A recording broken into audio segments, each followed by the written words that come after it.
For the past few weeks, we've been talking about outreach. We've been talking about how to go out and talk to our friends about Jesus.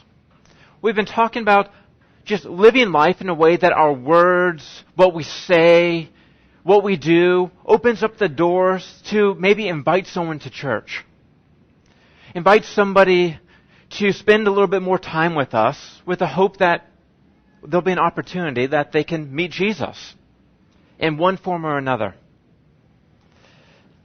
And so before these past few weeks where we've been talking about this and preaching it from the pulpit, I've been preparing for this, knowing that it's summertime.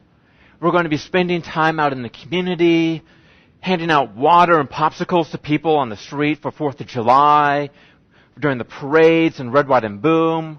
Probably going to be doing car washes. We're going to be doing barbecues. We're going to be doing a lot of things that are fun. And so I've been in this mindset, thinking about, okay, who can I talk to? Who's in my life that I may have been a little quiet about Jesus recently? So earlier in June, it was one of those rainy days. I think it rained 25 out of the 30 days in June this past year, and it was dreary, it was nasty, it was not summertime. And Rebecca's my wife, we were out in Grandview, right in Grandview Avenue, and we were getting ready for an appointment, but we showed up early because I really like being early. I hate being late. If I have an appointment at 7 p.m. and I show up at 7 p.m., I think I'm late.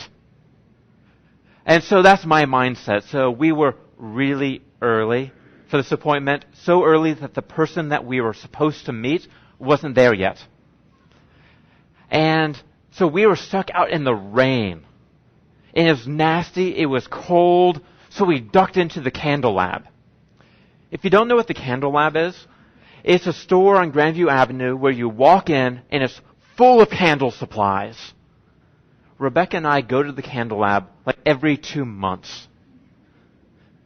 And you may think, Seth, candles are not manly. What are you doing in the Candle Lab? Don't worry. In the Candle Lab, you get to make your own candles. I make manly candles. For example, there's one candle that I like to make. It's called Man Cave. So if it's lit in our house, it smells of mahogany and leather and shaving cream and pipe tobacco.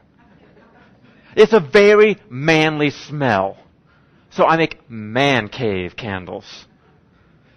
Because we're at the Candle Lab so often, the employees kind of know us. And because it was such a nasty day, it was Rebecca, me, and one employee. Just 3 of us in the entire store. So we were sitting there talking, and because we recognized each other, we started talking about normal things. Food. Where we like to go out to eat. Travels. We talked about how we honeymooned in Greece and how we went to England. This particular employee, she had just come back from Italy. And so we were talking about Italy, Italian food, and coffee. I love coffee. So we talked about coffee for a long time. And it came to a point where all of a sudden, what I've been praying for, an opportunity to invite someone to something Jesus related, it happened. It was like Jesus ran into the room, set up a tee, like those T-ball tees, put a ball on it, stood behind me with a bat, and said, okay, Seth, perfect setup. I'll even help you with your swing. Because what this employee did, she said, so, what plans do you have for the weekend? Which is the perfect setup. In case you don't know, if you come to church on Sunday, when someone asks you what you're going to do this weekend, I'm going to go to church. It's like perfect. She asked the question, and I dove out of the batter's box. That ball was just too scary. I did some kind of cop-out like, not much. And the ball just fell off the tee. So we carried on the conversation about food and Italy and coffee, and then the Lord came by. He put the ball back on the tee, lined me up again, and it was another perfect setup. And I ran again. And it happened again. And then before it could happen for a fourth time, it was 7 o'clock and I needed to get out of there as fast as I could.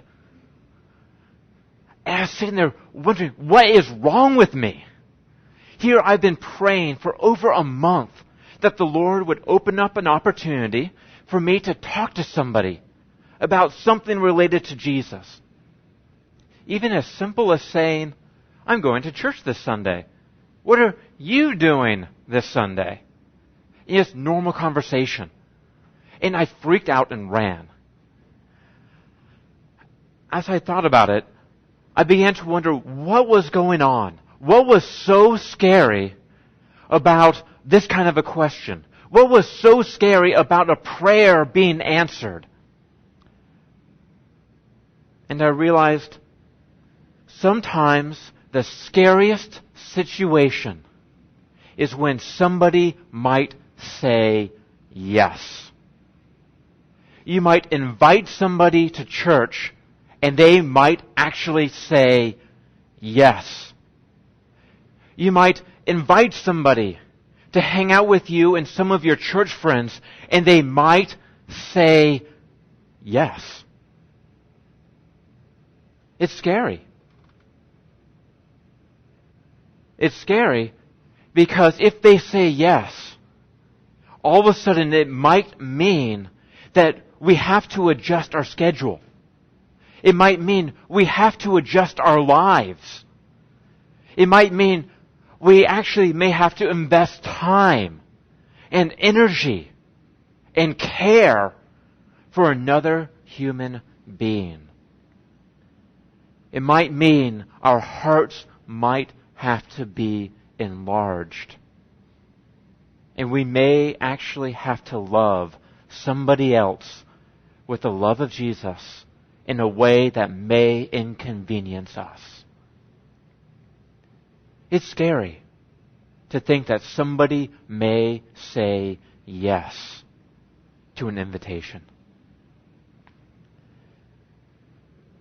And due to this fear, I think that's why I balked. And I think others here in this room can relate to this, where there have been opportunities and we've frozen or we've ran from an opportunity to simply tell somebody that we are a Christian, that we're doing normal Christian things like go to church, are involved in a small group, reading the Bible, studying the Bible with somebody else, because we freeze because they may be interested. And we may have to create a whole new area of our life that's already busy to accommodate them. But what if we changed our mindset? What if we viewed invitational outreach not as the necessity to create something new in our lives for somebody else, where we have to create another time block in our life for somebody? But what if we viewed reaching out to somebody with an invitation differently? Rather, we viewed inviting somebody into the normal rhythms of our already normal schedule, where we make room in our lives for somebody new and something that we already do. Instead of creating something new for somebody, we're going to invite somebody into our lives, into something that we already do. Now, we're telling somebody, I care about you a lot. I care about you so much, I'm going to invite you into my life, into the normal rhythms of my life, which includes Jesus. I'm a normal Christian. I do normal things like read the Bible, go to church, get involved in small group, have barbecues with my Christian friends. How about you come along? It's normal. It's easy to invest and show that I care about you. What if we changed our paradigm to that? The scary factor, it just seems to disappear at that point. And when we change our paradigm to start thinking about how do I invite somebody into something that they already do, we begin to ask ourselves, well, who would I invite? I don't know anybody. So let's look at Jesus. I mean, when in doubt, let's open the Bible and let's see what Jesus does. So if you have a Bible, go ahead and open up to John chapter 4. If you don't have a Bible with you, there's some scattered around the seats. You can always pick that up. And we'll go to John chapter 4, and we'll start in verse 4. And Jesus had to pass through Samaria. He was on a journey. He was traveling. So he came to a town of Samaria called Sychar. Jacob's well was there. So Jesus, wearied as he was from his journey, was sitting beside the well. It was about the 6th hour, or about noon. So what's going on? Jesus is on a travel. He's going someplace. And he's tired. And it's lunchtime. So what do? You find a place where you can get water. It's kind of like we're traveling, we're on a road trip, or we're to and from work. It's lunchtime. We stop off at a place like Wendy's, McDonald's, Chipotle, someplace with a Coke Freestyle. So you can get your root beer, vanilla, orange Coke. And why? It's what normal people do. You eat and you drink. Maybe not a concoction like that, but it's normal. It's a daily activity that we all do. And here's Jesus, a normal man, on a normal journey, stopping by a well like normal people do. It's lunchtime. And verse 7 says, a woman from Samaria came to draw water. Here's another normal human being doing something normal people do, which is go to a well to get water, at least back in the day. Nowadays, it would be some other normal human being stopping off to get lunch. And Jesus does something really weird. He says, could you get me a drink? Imagine that. Talking to another human being. You're at a well where you draw water, and he asked this woman with a bucket to draw him some water. He's so weird, isn't he? No. It's on the surface, here's Jesus. He's just a regular guy at a well who's thirsty and would like a drink of water. And so he does a normal thing. He talks to somebody else who normally comes to this well to draw water. He asks for a drink of water. Here's his who. When we say, I don't know who to talk to, just look at what Jesus did. He talked to somebody on a normal, everyday encounter. So, who is it that we run into on a daily basis, doing normal, daily activities? Who do you go to school with? Who do you go to work with? Who do you typically run into in the lunch line? Who do you, when you go for a walk, who do you normally run into?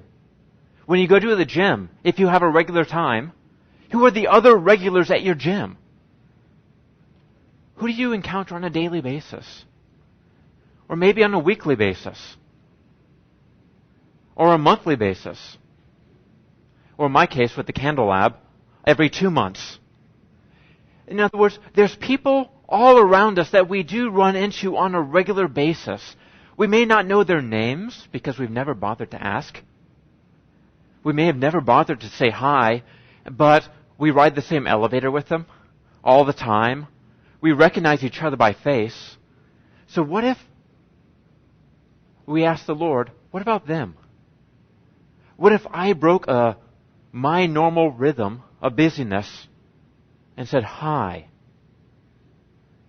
the person who always seems to sit 2 or 3 seats down from me at a Columbus Crew game, at a Blue Jackets game, where I see them all the time but never say hi to them. What if I actually said hi? These are the who in our normal, everyday lives. And when we say hi, when we break that pattern and talk to somebody, when we're inviting them into a relationship with us, it's not abnormal to say hello to somebody. It's not abnormal to talk to somebody who you see at lunch every single day. And so, simply saying hello, talking to them, what we're doing is we're inviting them into our normal lives. It may not be an immediate invitation to church to worship Jesus, but it is a normal invitation into the normal rhythms of our everyday lives. It's this hope that if we start talking, we'll have a relationship. It might start to develop. And as this nominal relationship starts to develop, as we have conversations, you know what? Since I'm a normal human being and I do things with Jesus, eventually Jesus is going to come up in the conversation. And maybe there will be an opportunity to invite them to something like church, where it's normal, just like Jesus on the surface was a normal guy talking to a normal woman about a drink from a well of water. But underneath the surface, here was Jesus looking for an opportunity to introduce this woman to the Savior of the world. Jesus had an agenda. He wanted this woman to meet the Savior of the world. He was hoping that her life would be changed. In the same way, can we have that same heart for somebody? That as we look around for the who, we have the hope that maybe they too will encounter Jesus Christ. And where I work, I can come up with the excuse that, 99% of the people I work with are Christians. Like, it's a Christian counseling agency. It's a no-brainer. So I assume that, obviously, if you're a Christian, you go to church someplace. For me, it's kind of the way I operate, because it's what I do. I think it's biblically normative.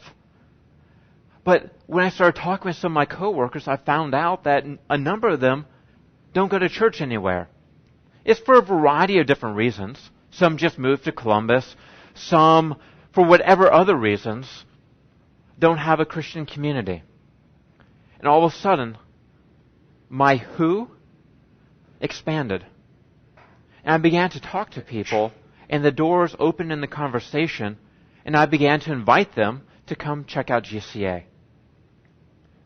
My world all of a sudden expanded. And so what I'd like you to do is grab that bulletin you got on your way in and grab a pen. If you don't have a pen, Corey's in the back, and he has a basket full of pens. And you can raise your hand, even if it's like this, and he can hook you up with a pen. And just on the back of your bulletin, just write this: Lord, who? Just that. Lord, who? And right now consider, who do I encounter on a daily basis? Who do I encounter on a regular basis in my life that I haven't made room in my life for yet? Who? And as you're considering the who, the very next obvious question is, how do I invite them? If I know who, how? So let's look at what Jesus did. In John chapter 4, here he is, he's talking to this woman. He asks for a drink of water, and then she does something really weird. She responds. She answers. She engages him in a conversation. As we track through the passage, what we'll notice is that Jesus and the woman begin to have a conversation. And it starts on the surface level. They're just talking about water. Or at least the woman thinks they're just talking about water. But Jesus is probing in the conversation to see if she has any kind of openness to something more. He's looking for an avenue deeper into her life. And as they're talking, they're going back and forth, eventually she asks Jesus, okay, you're talking about a water source I'm not familiar with. I want some of that. And then Jesus takes the conversation deeper. He goes to a relationship level conversation by saying, go call your husband. He goes from surface to relationships. To which the woman replies, truthfully, I have no husband. But it's a half-truth. And Jesus very gently calls her out on it and says, what? You're right in saying that you don't have a husband. You've had 5. And the man you're living with right now, you're not married. You've spoken truthfully that you have no husband. You notice this? He affirms what she said as being true, then calls out the half-lie, but then comes back gently and shows that he cares about her. But in the process, he also exposes a vacuum, a hurt in her heart, an ache, a pain, something that she's trying to deal with, though she's trying to deal with it sinfully. But she's trying to meet some need in her life on a deeper level, and Jesus goes there with her. So she does what we usually do when there's some area of our heart that's sinful and it gets exposed. We deflect. We basically say, no, I'm not going to go there. It hurts too much. So she does what a lot of us do. When we're confronted with our sin, we change the topic and we go to theology. And say, well, who's to say what's right or wrong? You believe this is how you worship God. I believe this is how you worship God. In other words, we deflect away into theology to try to keep ourselves safe. But in doing so, she actually took the conversation deeper. She took it to religion, to which point Jesus takes it immediately deeper and says, let's not go argue about worship styles and locations. Instead, let me tell you about God the Father. That He is seeking people to worship Him in spirit and truth. There is a true God, and He covets a relationship with people where you can be truthful with Him about where you are, and He won't reject you. Instead, He'll embrace you. He is seeking after you. He is seeking to heal your heart, to heal those wounds. Don't you want that? Jesus just takes the conversation layer by layer by layer in a normal conversation. And then her response is, I want to meet this person. And then she ends up dropping her bucket, tearing off into town, and says, you've got to meet this guy who just told me everything about me. I think he's the Savior of the world. So we get a principle of how. How do we invite somebody? In this case, we have normal conversation.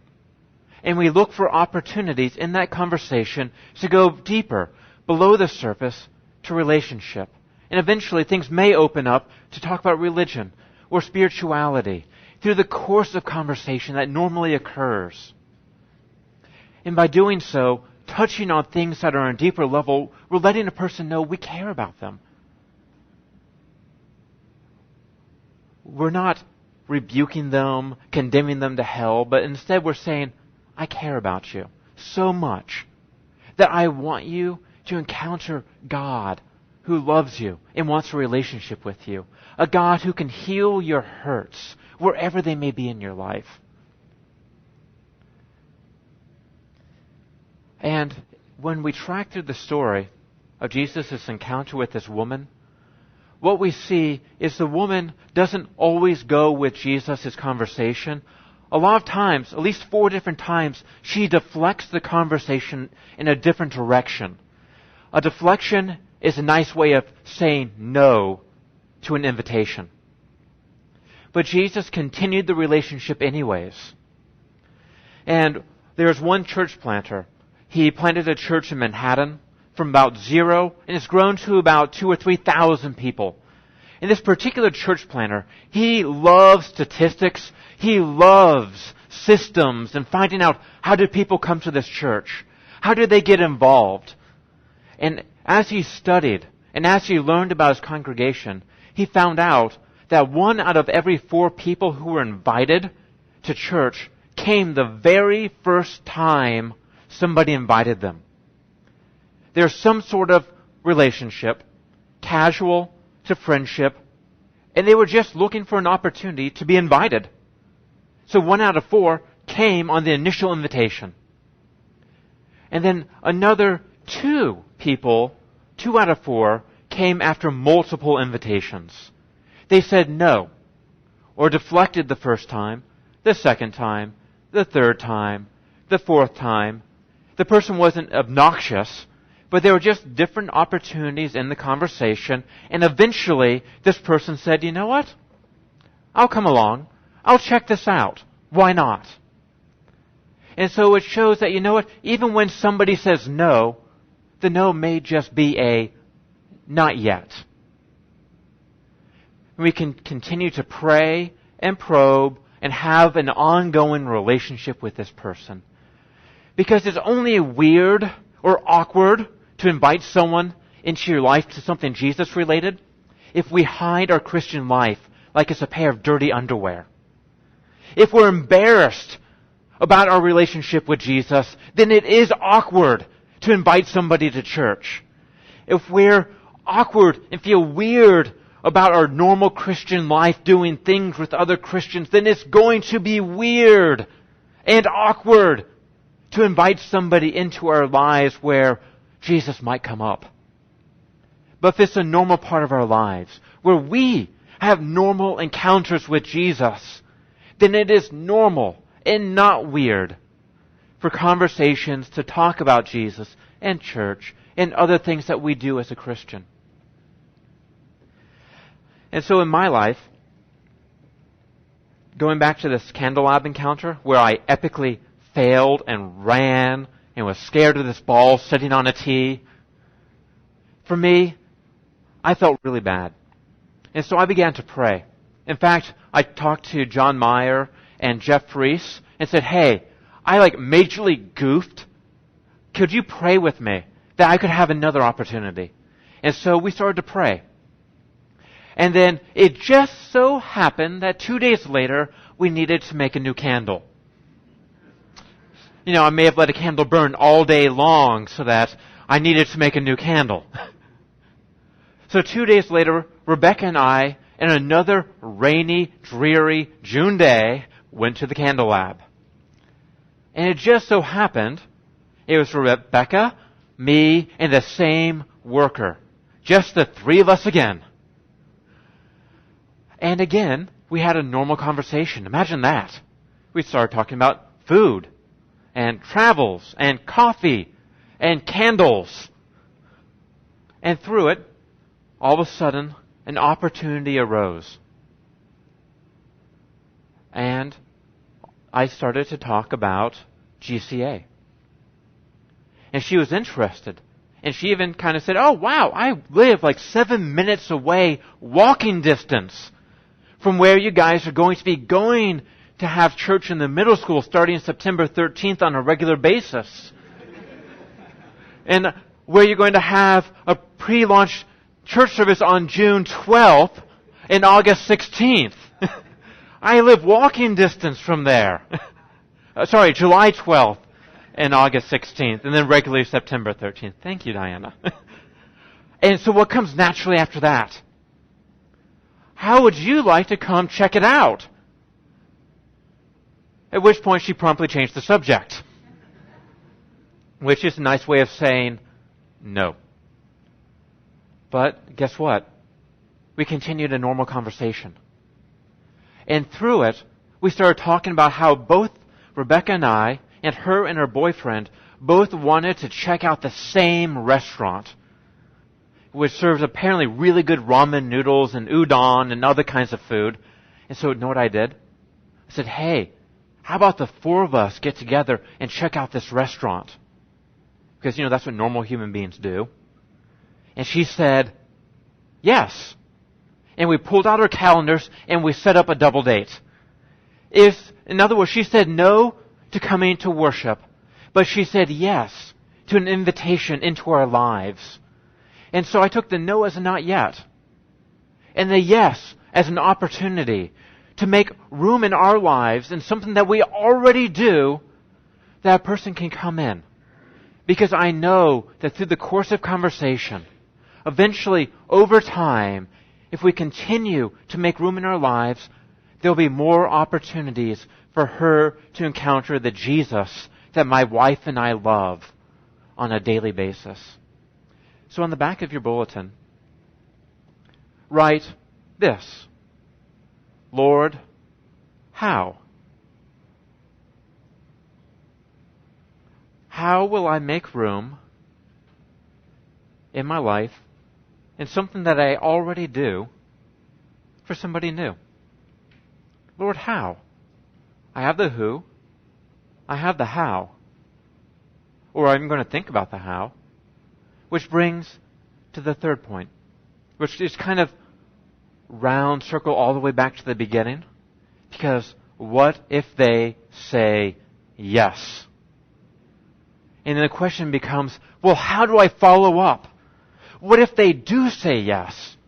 And we have all the kinds of fears that, well, if they say yes, what if I don't know my Bible enough?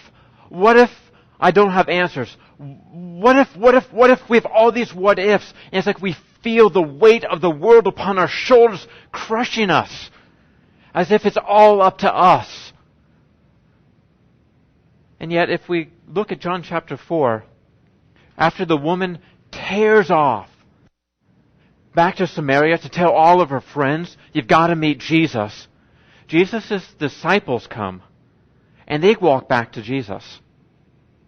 And so Jesus, knowing that there's going to be a nice group of people coming, in other words, it's a follow-up opportunity, Jesus turns to his disciples, and he says this in verse 37, "For here the saying holds true, one sows, another reaps." He's saying to his disciples, look, there's going to be a follow-up opportunity, and you're not alone. One sows, another reaps. You have a team with you. You are a group of disciples. You are a large number of people, maybe 12, but there are people around you. Follow-up is not on your shoulders alone. It's not on my shoulders alone. It's not so scary when we realize we're not alone. And Paul emphasizes this point a little bit further in the book of 1 Corinthians, where he says, look, he who plants and he who waters are one. Notice, you have a team doing multiple things. When you're inviting somebody, you're sowing. When you're spending time with somebody, you're watering. And it's expected that as a Christian, you have some kind of Christian community life. So there's other people around you, like in this room, in your small group. Maybe you're spending time with somebody in 2 or 3 studying the Bible. These are your fellow sowers and waterers. And Paul says, and look, the pressure's off even more, because guess what? It's God who causes the growth. It's not your job to save them. God causes the growth. It's our job to sow, to water, to love, and to care for another human being, because we want the best for them. We value them. We love them. So when we invite them into our lives, it's an act of love. And we trust that God will do the growth. He'll do the heart change. And we will labor with those around us, realizing if I'm just diligent to sow and invite and enlarge my heart so that I have room for others, the Lord will reward. I may not see this person, if they're a non-Christian, come to Christ. I may not see them come and join my church community. But I'm going to trust the Lord to do His work. And I'm going to trust that I have people with me. Co-sowers, co-waterers, also loving and investing in these people. And with this mindset, it's really actually easy to do follow-up. One thing that my small group is doing is we're doing these normal things that you do in the summer. They're called cookouts, where you get together, you get fire going, and you put meat on the fire, and it smells really good, and you eat the meat with your hands. And for those who are vegetarians, we also have the other stuff. We have the stuff that my food eats as an option. And why? Because it's something that, believe it or not, in my small group, we actually like each other. We're actually like friends, and we enjoy spending time together. It's bizarre, I know. But it's also normal, since we like each other and we like spending time together, for us to say, hey, why don't you invite your friends? How about you invite your neighbors? How about you invite your people that you encounter in your daily life over for food, because people like to eat food. I mean, honestly, how I got involved in church was people asked me over for food a lot. I said no to church for months and months and months and months. But I kept saying yes to food, yes to food, yes to food, yes to food, yes to church, no to church, no to church, yes to church and food. I mean, it's how I eventually showed up here. And so it's normal. And now it's normal when you invite someone into something that's community-based, because it's something we normally do anyways. It's normal to now have a team of people who also care about the people I care about. So finally, on your bulletin, write this. Lord, my team, ? Lord, my team. And consider, who are those people around me who can help me follow up and care for somebody as I care for them? And so when we consider the who, and realize it's just the people we encounter on a daily basis, a weekly basis, just in the normal rhythms of our normal life, fear factor drops. When we consider the how, in other words, I'm not inventing something new, I'm simply inviting someone into something that I already do, the fear drops away. And when I consider follow-up, that's not on me, but I have a team of people. Again, it drops away the fear factor. So, this all can be summed up with, how about this? How about each of us make room for someone new in something we already do? And get together in your small group, or with the people you wrote down on that sheet of paper, and brainstorm together how each of us, could make room for somebody new in something we already do.